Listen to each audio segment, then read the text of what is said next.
હા અને ભગવાન ને તાજુ કરીને રમાડી.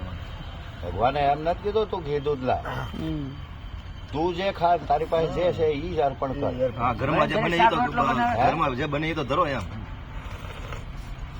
એટલે પ્રતિષ્ઠા વખતે કઈક વાત નીકળીને એમ બાપુ મેં કીધું ભોગ, એ કે ભોગ હું લગાડું, કાંઈ આવે નહીં. મેં કે કાંઈ નહીં આવે તો હું હવા પીને જો જે જમતો હોય એ લાવીને ટિફિન કોઈ પણ રસ્તો કરીને ઉતારી આવે. કોઈ એમ કહેતો હું એટલું લેતો, હું એમ કહું જોવે એટલી વસ્તુની જરૂર છે એટલું જ લાવ, વધારે બગાડવાનું. ગામનું નામ મને ભૂલાઈ ગયું છે.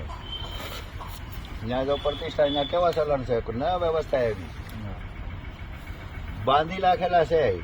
300 દીના ઘર બંધાઈ ગયેલા છે. આટલી તારીખ તારી, આટલીથી તારી, આટલીથી તારી, તેથી એને થાળ પોગાડવાનો ઘરે રાંધી તૈયાર. એટલે આખા ગામમાંથી વારા ફરતું ભોગ લાગે.